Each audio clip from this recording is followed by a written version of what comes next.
दादे, चाचे, ताऊ, सभी को मैं नमस्कार करती हूं, प्रणाम करती हूं। इस पंचायत के आयोजक सभी ने अपने अपने विचार रखे। 35 साल की मेरी उम्र हो गई है, ठोकरें खा करके यहां तक पहुंची हूं। 12 साल की उम्र में बाप गुजर गया, सब बहन भाई छोटे, मां चारपाई पे, 2 एकड़ का जमींदारा, गरां खाने ने रोटियां के लाले। बहुत कठिन परिस्थितियों से निकल करके आई हूं। इस धरातल की ठोकरें खा करके सीखी हूं कि जितनी भी ये क्रूतियां हैं ये खत्म कैसे होंगी। हम बात रख रहे थे, विचार रख रहे थे, सभी के विचार सराहनीय थे, लेकिन मैं एक बात कहती हूं कि ना कोई कोर्ट, ना कोई कचहरी, ना कोई ऐसा सरकार का तंत्र इन क्रूतियों को खत्म कर सकता। अगर खत्म होंगी तो वो विचार से होंगी, गुरुकुल जैसी संस्थाओं से होंगी। मैं गुरुकुल की पढ़ी हुई छात्रा हूं। 25 साल तक ब्रह्मचार्य जीवन सिखाया जाता था। जब बेटी मायके में होती थी तो ये मेरी चाची ताई कहते थी कि बाप की बेटी गुदड़े लपेटी, कोई बेटी श्रृंगार नहीं करती थी। और जब ये गुरुकुल की पढ़ी हुई बातें आपको बता रही हूं और मेरे जीवन पे अनुसरण की हुई बातें मैं बोल रही हूं, जब माथे में बिंदी लग जाती है और होठों पे वो लाली लग जाती है तो उस बेटी का नजरिया अलग दिशा में हो जाता है। आप बड़े समझदार है, समझ रहे हैं। लेकिन जब एक बच्चा अपने पिता के सानिध्य में होता है, एक बेटी मायके के अंदर होती है, तो वो जितनी साधारण रहेगी उतना ही उसका लक्ष्य पे उसकी निगाहें रहेगी, वो भ्रमित नहीं होगी और कोई शरारती तत्व उसको ये बोलने वाला नहीं होगा कि तू बहुत सुंदर लग रही है। मैं बेटियों को एक ही बात कहना चाहती हूं आज इस मंच से कि आपको बाहर भ्रमित करने वाले लोग मिलेंगे, आपके शरीर का मोल लगाने वाले मिलेंगे, लेकिन आपको तन से कपड़ा उतार के दे दे वो सिर्फ एक मां बाप मिलेंगे, उसके अलावा आपको कोई नहीं मिलेगा। जो अपनी रोटी में से और ये कहेगी मां मैं विधवा मां की बेटी हूं, उन हालातों से निकली हो। मेरी मां एक ही बात कहती थी कि बेटा पहले आप खाओ, मेरा तो पेट भर गया है, मैंने पहले खा ली थी। उस दर्द को उस ग्राउंड से सीखा है और वो तब खत्म होगा जब हम बच्चों के अंदर विचार पैदा करेंगे। आज हरियाणा के गांव-गांव में ब्याह शादियों में तो डीजे बजता ही बजता है।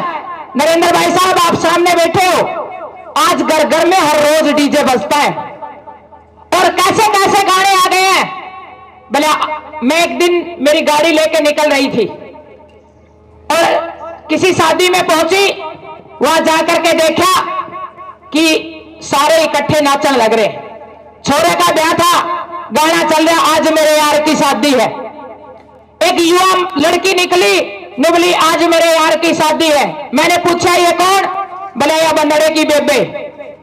फिर उसके बाद थोड़ी सी 40-45 साल की एक महिला निकली, बोली आज मेरे यार की शादी है।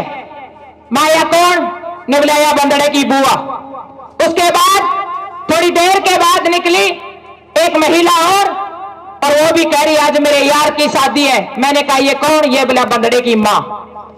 और फिर एक 80 साल की महिला खुंडा लिए हुए नाचती हुई निकलती और वो भी कहती कि आज मेरे यार की शादी है। मैंने कहा ये कौन? बोला ये बंदड़े की दादी। मैंने कहा ताई तेरा अणके तो रूख भी सूख लिए, यार तो कड़े रहने थे। हंसने की बात नहीं है, गौर करने की बात है कि जैसे विचार हम गानों के माध्यम से अपने बच्चों को सुनाएंगे। कभी रागनियां बजती थी कि सो पड़े मुसीबत बेटा मर्द जवान में, अरे भगत सिंह का दे जी घबराजा बंद मकान में। तब जाकर के फौजी तैयार होते थे, किसान के बेटे किसान तैयार होते थे। आज हमारे घरों की विचारधारा खत्म हो गई है। आज वहां गंदे गंदे गाने बज रहे हैं। आज कह रहे हैं हम खुश होकर नाच रहे हैं कि मनंगड़ों का व्याधि, और हम हम खुश हो रहे हैं, बारात लेके आ रहे हैं, अगले नाच रहे हैं नंगड़ों के ब्यादी। और आपको बता देती हूं कि मेरे हरियाणा पुलिस में ये एक एक्सीडेंट हुआ है। एक इंस्पेक्टर गुड़गांव में ड्यूटी थी, नशा करके ना सांझा ना आया, क्योंकि टेंशन बहुत है पुलिस में। मैं तो अच्छा नहीं मानती उसने कर रखा था, लेकिन कह देते ही हैं जितने भी पुरुष बैठे हैं, माफी चाहूंगी, लेकिन सबसे ज्यादा नशा आप पुरुष प्रधानता से ही आया है। तो जैसे उसकी बहू नाच रही थी बलीमन नंगड़ा के ब्यादी, और उस इंस्पेक्टर ने उसकी बहू के पैर में गोली मार दी और ने बोला मैं 1 लाख रुपये महीना फदुए हूं जो कमाण लग रहा हूं। कहने का मेरा भाव यही है, खिलाड़ियों से ज्यादा मैं इस देश की खिलाड़ी हूं, मैंने खेल खेला है। इन खिलाड़ियों से भी ज्यादा हमारे देश के जितने भी कलाकार हैं जो गंदा गाना लिखते हैं और जो गंदा गाना गाते हैं, उनके ऊपर सबसे पहली कार्रवाई होनी चाहिए। पंचायतों ने यह संकल्प लेना चाहिए। जब पहली दूसरी के बच्चे से पूछते हो तो उनको किताबें याद नहीं रहती, गाने याद रहते हैं। और मैं कई बारी, मेरे बहुत सारे साथी भाई मेरे को बहन बोलते हैं, सौभाग्यशाली हूं, आज पूरे प्रदेश की बेटी और बहन होने का सौभाग्य मिला है। तो मैं उनको एक ही बात कहती हूं, मां भाई कोई और काम कर लो, क्यों इस युवा ने बिगाड़े हो।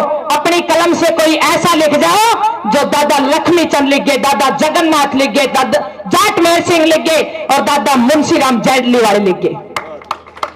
आज इस 21वीं सदी में उस रागनी को एक बार पढ़ के देखना, और एक एक बात हो रही है कि सदी 20वीं पाछा भाइयों ऐसा जमाना आवेगा, इतनी खिल्लत बढ़ जाएगी, मानस ने मानस खावेगा। जीटी रोड के ऊपर नीचे 2-2 रास्ते हो जाएंगे, लोग मरेंगे कट कट के, न फौजी दस्ते हो जाएंगे, भेड़ बकरी महंगी हो जाए, मानस सस्ते हो जाएंगे। और आज ये हालात हो रखी है। आज उस रागनी को खोल के देख लेना, वो सूर्य कवि थे जो आने वाली सदी के बारे में लिख गए। लेकिन मैं एक बात कहना चाहती हूं, इस मंच से नोट करके ले जाना, अगर आप चाहते हो हमारी युवा पीढ़ी अच्छी हो, हमारे बच्चे अच्छे हो, हमारे घर का परिवेश अच्छा हो, हमारी बहन बेटियां अच्छी हो, तो संस्कार कभी नीचे से ऊपर नहीं जाते, संस्कार हमेशा ऊपर से नीचे आते हैं। ये हम सब ने फॉलो करना होगा। मेरे को कई बारी कई ताऊ मिल जावे, मैं घर जाऊं, मैं उस युवा ने पूछूं भाई क्या करे, कुछ नहीं करता बहन जी। कितनी उम्र होगी? 25 साल की उम्र होगी। क्या सपने हैं? कुछ भी सपने नहीं है। बाबू क्या करे है? सरदन ताश खेले बहन जी, सांझा ने टैग मार के आ जाए, और फिर 2 कामची मारे मेरी मां का। मैं उस पिता से ये पूछना चाहती हूं, किसी एक व्यक्ति पे नहीं बोल रही, मैं उस पिता से ये पूछना चाहती हूं, जब उस पिता से बात करते हो कि ताऊ बेटे को क्या बनाना चाहते हो, वो कहता है कि मैं बेटे को लेफ्टिनेंट देखना चाहता हूं। मैंने कहा ताऊ सबसे पहले आप कुछ करके दिखाइए, बेटा अपने आप लेफ्टिनेंट बन जाएगा जब खुद आप जाकर के काम करेंगे। एक समय होता था कि हमारा किसान सुबह 4 बजे उठ करके खेतों में जाता था और हम संघर्ष करते थे। मैं वो बेटी हूं जिसने बैल भी चुगी है, मैं वो बेटी हूं जिसने गुगू में अपने हाथों से गारे लगाकर, बहुत सारे युवा तो गुगू का नहीं पता होगा, गुगू में तूड़ी कैसे निकलती है। 1.5 किला संजा तक पसीना ले दिया करदा, और जब उसकी तूड़ी में आ कर देना तो जैसा चुरमा अच्छा मेरी कोई तकड़ी ताई अपने हाथा तो बना दे, उस तूड़ी का मजा पशु को नहीं आता था। हम कर्मशील थे, आज युवा कर्महीन हो गया है। आज हम युवा को, मैं किसान की बेटी हूं, एक एग्जाम्पल से समझा देना चाहती हूं। एक गऊ के बच्चा पैदा होता है, हम उसको बैल बनाने के लिए एक प्रक्रिया लागू करते हैं। हम सबसे पहले उसको एक गरसेड़ी में लेके नथवाते हैं, फिर उसके बाद उसको जुए के नीचे लेके आते हैं, गरसेड़ी के नीचे लेके आते हैं, फिर धीरे धीरे हम बरोटी उसके साथ लेके आते हैं, और फिर धीरे धीरे प्रोसेस करके हम उसको हड़ में, मुन्नी में, फिर बुग्गी में 2-2.5 साल के संघर्ष के बाद वो बैल बन पाता है। और यदि उसके ऊपर काम ना करे तो क्या बन जाएगा? खग्गड़। और आज बच्चों के ऊपर काम सिर्फ पढ़ाई करी जाती है, लेकिन उनको जिम्मेवार नहीं बनाया जाता। कोई माँ बाप ये नहीं कहता बच्चों को कि बेटा शाम को आकर के इतने बजे स्कूल से आकर के खेत में पहुंचना, दुकान में पहुंचना, जहां मैं बैठा हूं वहां पहुंचना, और नहीं पहुंचा तो पिंडिया पर लागेंगे। मैं विधवा मां की बेटी हूं, मेरी मां का इतना कंट्रोल था, एक ही बात कहती थी कि इतने बजे स्कूल खत्म हो जाएगा और और इतने बजे रोटी खानी, इतने बजे खेत में पहुंच जाना, नहीं तो यू दरिया डंडा कामची। ये डर, ये भय बच्चों के लिए जरूरी है, क्योंकि बच्चा मछोर है। प्यार भी जरूरी है, थोड़ा सा बच्चे को डर भी जरूरी है। आज कह रहे हैं कि नशा सिर्फ बेटों में हो गया है। आप मेरे साथ हिसार चलिएगा। मैं भी एक दिन बड़े गर्व के साथ कह रही थी कहीं बैठी कि रोहतक में नशा है, सोनीपत में नशा है, वहां महिलाएं कलम में जाती हैं। मैं बड़े गर्व के साथ मेरे हिसार जिले की बड़ाई कर रही थी। एक भाई ने बोला, बहन जी शाम ने मेरे साथ चलियो। ने बोला थोड़ी देर ठेके के पास खड़े हो जाना और देखना जितने भी पीजी बेटियों के हैं, सबसे ज्यादा दारू और नशा उन बेटियों के पास जाता जो पीजियों के अंदर रहती हैं। यह बहुत सोचने का विषय है। यह विषय सिर्फ सोच के बैठने का नहीं है, पंचायत करके एक दिन का काम नहीं है। मेरी पूरी टीम, सैकड़ों युवा साथी हम एक गांव को चुनते हैं, वह उस गांव की पृष्ठभूमि को जानते हैं, इस गांव के लोगों की सोच क्या है, इस गांव के लोगों का सपना क्या है, इस गांव के लोगों की किस उसमें विषय में रुचि है। एक एक घर को हम छानते हैं, उसके बाद एक प्रोग्राम रखते हैं। जो बच्चे एडिक्ट हैं उन बच्चों को हम डॉक्टरों के पास, पीजीआई रोहतक या हिसार में बहुत अच्छे अच्छे डॉक्टर हैं, हम उनके साथ उनकी काउंसलिंग कराते हैं, उनका इलाज करवाते हैं। और एक बात कहते हैं कि जो बच्चा नशे में आ गया है उस बच्चे को हमने साथ में अच्छे से डीलिंग करनी है, काउंसलिंग करनी है, क्योंकि वो एक बीमारी है। नशा एक बीमारी है, जैसे कैंसर एक बीमारी है, नशा एक बीमारी है। अगर हम इसको बीमारी नहीं मानेंगे तो तब तक ये खत्म नहीं होगी, क्योंकि ये मानसिक परेशानी के कारण आता है। आज बेरोजगारी बढ़ गई है, आज युवा काम करना नहीं चाहता। हम तो वो बालक है सिर्फ रोटेड हुए छिकाई का काम करया, वो छोरी है जिसने छिकाई के गोबर पाथर गोबर डोए 25-25 डांगरा का काम करे, हम वो लड़कियां हैं। लेकिन आज के बच्चों के पास काम नहीं है, पढ़ाई है, अकेला थ्योरी है, प्रैक्टिकल नहीं है। ये सच्चाई है। नौकरी ना मिले, मैं आज एक बात के साथ कहती हूं, नौकरी ना मिले कोई बड़ी बात नहीं है, और भी इतने हुनर और कला, इतने काम है। यदि इंसान कर्मशील है, मैं गारंटी के साथ कहती हूं वो कभी भी बेरोजगार नहीं रह सकता मेरे हिंदुस्तान के अंदर। तो दूसरा, आज डीजे वाली जितनी भी ब्याहों की प्रथा बढ़ी है, और सिर्फ ब्याह वाली नहीं है, एक युग करवा चौथ की बीमारी आ गई भाई साहब, मैं आपको बता देती हूं। मैं कई बारी हंसती हूं, जितनी भी चाची ताई भाभी बैठी हैं, मैं एक ही बात कहा करूं, महा यू 5000 का सूट रक्षा नहीं करता।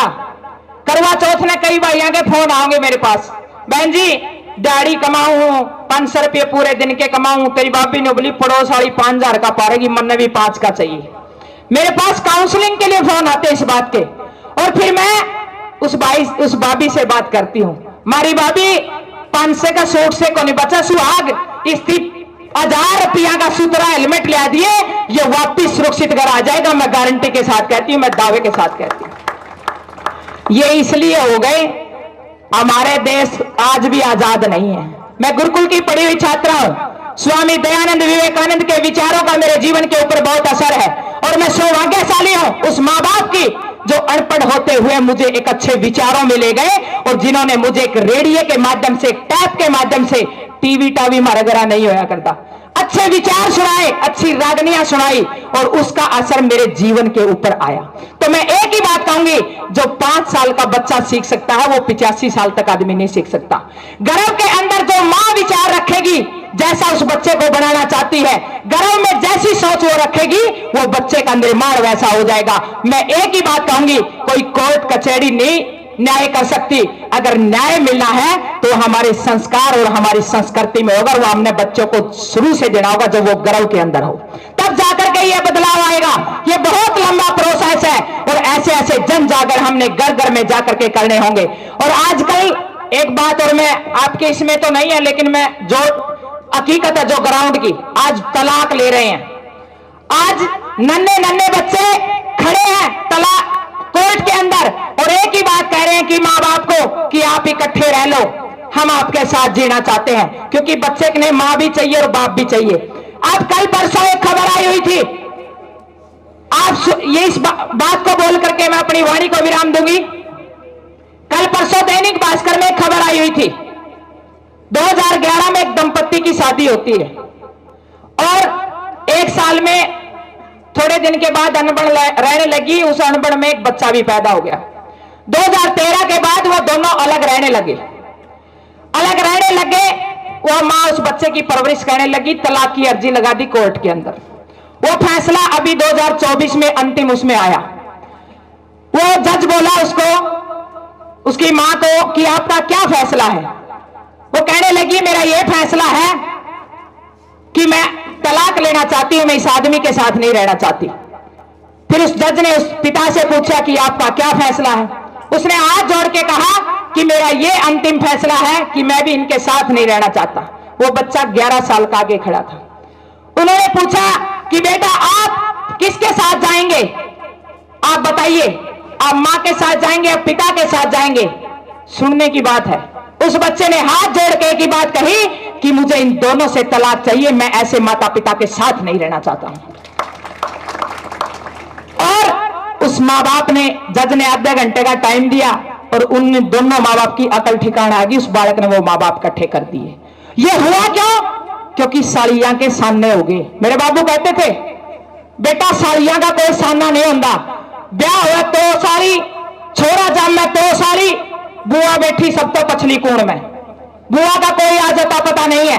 और वह साड़ी जब छोरा जमेगा वह गरबारी ने भी ले जाएगी, सारा सामान बांध के ले जाएगी। वो बालक कोर्ट में धक्के खांदा फिरेगा। यह हकीकत है आज की। जब कोई बुआ और बेबे अगर घर में आएगी तो वो दो जो जैसा पट्टा टूटा जो बाबी देगी, उसने भी वह ससुराल पे रुपये लाओगी और बाजार में तो नया खरीद ले जाएगी। वो पट्टा टूटन तो दिखाओ भी कोई नहीं, कहोगी वो सुतरा सा मेरी बाबी ने दिया। ये बेबे है, ये बुआ है, ये हमारी संस्कृति है, ये हमारी असली धरोहर है। अगर हमने, अच्छी बात है, आगे बढ़िए, 21वीं सदी है, मोबाइल का जमाना है, बहुत तरक्की हमारा देश कर रहा है, लेकिन मैं एक बात जरूर कहूंगी कि हमारे देश की संस्कृति इतनी मजबूत है कि मैं 7 महाद्वीप क्लाइंब करके आई, अमेरिका गई, अंटार्कटिका गई, ऑस्ट्रेलिया गई, मेरे देश से मजबूत संस्कृति मैंने किसी देश की देखने को नहीं मिली है।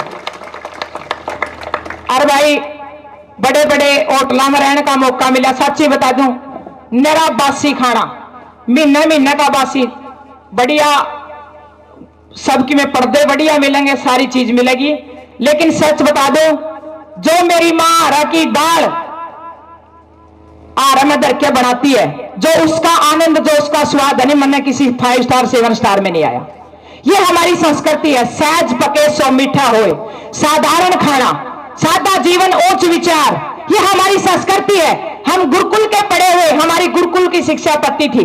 जब अंग्रेज आए तो अंग्रेजों ने कहा कि हिंदुस्तान को तोड़ना इतना आसान नहीं है, ये गोली बारूदों से टूटने वाला देश नहीं है, ये देश बड़ा संगठित है, इनकी परिवार पत्ती बड़ी मजबूत है, इनकी सामाजिक ताने बाने बड़ी मजबूत है, इनकी खाप पंचायत बड़ी मजबूत है, ये देश ऐसे नहीं टूटेगा। तो बोला कैसे टूटेगा? बोला इस देश की संस्कृति को खत्म कर दिया जाए, इस देश की गुरुकुल शिक्षा को खत्म कर दिया जाए। आज 2.5 साल के बड़का ने बंद के मां हुआ इनमें फेंक दे है, उसने बेरा ही नहीं मेरी मां कौन है, अर्नो का कलेक्टर बनाऊंगी। हम वो बच्चे हैं जो 5 साल तक मां के सानिध्य में रहे, उसके आंचल में रहे, उसका दूध पिया।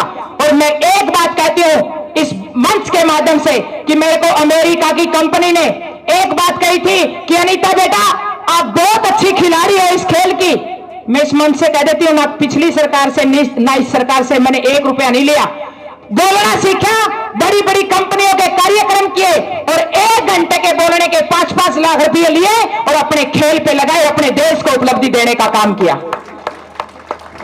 अमेरिका की कंपनी बोली अनीता जी बहुत अच्छे क्लाइंबर हो आप, बहुत सारी उपलब्धि दे दी थी, 2 बार एवरेस्ट कर लिया था मैंने, और भी बहुत सारी हिंदुस्तान की चोटियां चढ़ ली थी। उन्होंने मेरे कदमों को देखते हुए बोले अनीता जी बहुत अच्छी क्लाइंबर हो, आपको PR देंगे, बहुत सारा पैसा देंगे, आप हमारे देश के बच्चों को ये ट्रेनिंग दे दो, आपको किसी चीज की कमी नहीं रहेगी। मैंने 1 महीना अभियान करना था, जब तो मैं बोली नहीं करके ना मैं मिशन, मैंने एक ही बात कही कि इस पैसे ने तुम्हारे पास रखो, मैं मेरे देश के युवाओं के लिए काम करना चाहूंगी, मेरे देश के लोगों के लिए काम करना चाहूंगी, मेरे समाज के लिए जो मैंने सीखा है, जो मेरे दादा दादी ने मुझे सिखाया है, जो मेरे समाज ने मुझे सिखाया है, मैं उस समाज के समर्पित होकर जीना चाहती हूं। और अंत में एक बात के साथ अपनी वाणी को विराम देती हूं। सब बहन भाई ब्याह दिए हैं, आज सब कामयाब है, मेरी मां बिल्कुल खुशहाल है, डाबड़ा के खेतों में मैंने मकान बना रखा है, घर में 8-10 गायें हैं। अगर आप चाहते हो हमारा परिवेश बदले, हमारा देश बदले, तो मैं आज इस मंच से एक बात कहूंगी कि रियल में नशा खत्म करना चाहते हो तो गौ माता का घर घर में वास होना चाहिए। मैं गारंटी के साथ कहती हूं कि बिल्कुल वो समाधान होंगे। और आज बिल्कुल खुशहाल हो, कोई जीवन के अंदर कोई इच्छा नहीं है, लेकिन एक ही इच्छा है। एक ताई नुमली अनीता बेटा ब्याह नहीं कराया, माताई बहुत दुख दी, रग पे हाथ लगा दिया। मैंने कहा जब मेरी ब्याह की उम्र थी तो मैं बहुत संकटों में थी, गरा रात रोटी के लाले थे, मां बीमार थी, बहन भाइयों को पढ़ाना था। और उसके बाद मैंने यूं खेल ऐसा हाथ लगा लिया, ना सरकार की पॉलिसी, और मैं जिस का हाथ लगा लेती हूं जिस काम को उसको छोड़ती नहीं। मैंने कहा वहां मेरा जीवन हिमालय की तरफ चला गया और उस हिमालय से मेरे विचार बदल गए और मुझे एक ही बात समझ में आई कि एक तो मैं अपना पेट बांध के दो बड़काहेतर काम करूं, एक घर खाते मैं भ्रष्टाचार करूं, गलत काम करूं। मेरा विचार बदल गया कि मैं अपने समाज के नौजवान बेटा बेटियों के लिए काम करूंगा, अपने देश को अच्छा बनाने के लिए काम करूंगा। तो मैं अंत में आप सभी का तहे दिल से धन्यवाद करती हूं। जितनी भी बुराइयां हैं इनके ऊपर बहुत सारी विस्तार से चर्चा हुई। आजकल नई और जुड़ गई, मोबाइल की और जुड़ गई। अब थोड़े दिन में मोबाइल के भी सेंटर खुला करेंगे और ये सच्चाई है। आज छोटे छोटे बच्चे इस मोबाइल के नशे में डूब गए हैं और ये खासकर मां इसकी जिम्मेवार है। बालक रोया नहीं और मां ने मोबाइल पकड़ाया नहीं। और मैं अपनी 2 लाइनों से अंत में कह करके विराम देती हूं कि मां आज तो इंस्टा पे रील बनाती रहना, आज तो इंस्टा पे रील बनाती रहना, आने वाले समय में ये बच्चे आपकी रेल ना बना दे तो मैं गारंटी के साथ कहती हूं, मैं दावे के साथ कहती हूं। तो पूरी पंचायत का सभी का तहे दिल से धन्यवाद। मेरी पूरी टीम बहुत अच्छे से काम कर रही है घर घर जाकर के। और मैं एक बात कहूंगी, आज पल्ले गांठ मार के ले जाना, एक दिन से काम नहीं चलेगा, हर दिन काम चलेगा। और जितने बड़े चाचे ताऊ बैठे हैं, आप लोग भी ये गलती कर रहे हो तो क्या करो कि अपने घर में बेगाना आदमी कौन आ गया, पहले तो क्या कर दे कि भाई तो सैकड़ किसका है कर पाया है। तो इन सभी बातों के साथ बहुत बहुत धन्यवाद। जय हिंद, जय भारत।